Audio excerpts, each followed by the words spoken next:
혹시 이런 걸 본 적 있지 않습니까? 집 앞 작은 슈퍼마켓에서 생수 한 병을 팔아 남는 돈은 고작 500원 정도입니다. 그런데 그 사장은 어느새 가게를 3개나 운영하고 있습니다. 옆집에서 아침 장사를 하는 아주머니는 만두 하나 팔아 2,000원 남짓 남기는데 3년 사이에 차를 2번이나 바꿨습니다. 시장에 가서 채소를 파는 아저씨도 한 근 팔아 몇백 원 남기는 장사를 하는데 아들은 외국 유학을 보냈습니다. 이상하지 않습니까? 이렇게 조금 남는데 도대체 어떻게 돈을 번다는 걸까요? 하지만 사실은 우리가 한 가지를 잘못 보고 있는 겁니다.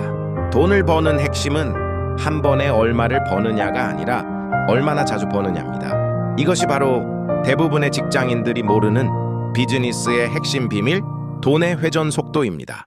직장인과 사업가는 돈을 계산하는 방식 자체가 다릅니다. 직장인은 이렇게 계산합니다. 예를 들어 월급이 300만 원이라면 1년이면 3,600만 원입니다. 여기서 생활비와 각종 지출을 빼면 결국 남는 돈은 몇백만 원 정도입니다. 이것을 선형 성장이라고 합니다. 안정적이지만 속도가 느립니다. 하지만 사업가는 다르게 계산합니다. 예를 들어 5천만 원을 투자해서 한 번 거래할 때마다 10%의 이익을 남긴다고 가정해 봅시다. 중요한 건 얼마를 남기느냐가 아니라 얼마나 빨리 돈이 도느냐입니다.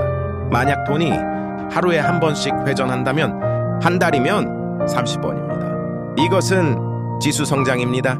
불안정할 수는 있지만 속도는 훨씬 빠릅니다. 그 차이는 어디에서 나올까요? 바로 돈을 사용하는 효율성입니다. 직장인의 돈은 사실상 멈춰 있는 돈입니다. 월급을 받아야 쓸 수 있고 쓰고 나면 끝입니다. 하지만 사업가의 돈은 다릅니다. 상품을 팔면 곧바로 다시 물건을 들여오고 다시 팔고 또 다시 들여옵니다. 돈은 계속해서 움직이며 돈을 만들어냅니다. 예를 하나 들어보겠습니다. 손에 1억 원이 있다고 합시다. 그 돈을 은행에 넣으면 요즘 금리가 3%도 되지 않습니다. 1년에 300만 원 정도 벌게 됩니다. 하지만 만약 그 돈으로 사업을 해서 한 번 거래할 때 5% 이익을 남기고 한 달에 9번 회전한다면 1년이면 60번 돈이 돕니다. 그 결과는 단순히 300만 원과는 비교도 되지 않습니다. 이것은 단순한 숫자 노름이 아니라 비즈니스의 근본적인 원리, 즉 돈이 스스로 일하게 만드는 구조입니다. 또 하나 현실적인 문제가 있습니다. 바로 고정비입니다.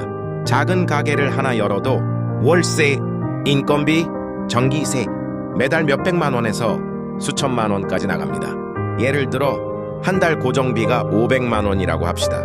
어떤 상품을 팔아서 하나에 1만 원을 남긴다고 해도 한 달에 500개만 팔면 겨우 본전입니다. 400개 팔면 적자입니다. 하지만 생각을 바꿔보십시오. 상품 하나에 1만 원만 남겨도 하루에 1,000개 팔린다면 한 달에 3만 개입니다. 그때는 월세 500만 원이 큰 문제가 아닙니다. 이것이 바로 회전 속도의 힘입니다. 이익이 적은 것은 문제가 아닙니다. 진짜 문제는 물건이 팔리지 않는 것입니다. 그래서 사업에서 중요한 것은 무작정 열심히 일하는 것이 아니라 과정을 최적화해서 속도를 높이는 것입니다. 결국 사업의 세계에서는 이익률보다 현금 흐름이 중요합니다. 그리고 규모보다 속도가 중요합니다. 돈은 물과 같습니다. 흐르는 물은 강이 되지만 고인 물은 썩습니다. 기억하십시오. 사업의 세계에서는 속도가 규모보다 중요하고 현금 흐름이 이익률보다 중요합니다. 이것을 이해하는 것이 가장 현명한 투자입니다. 마무리해서 돈의 흐름과 사업의 본질에 대해 계속 이야기하겠습니다. 관심 있다면 구독해 주세요.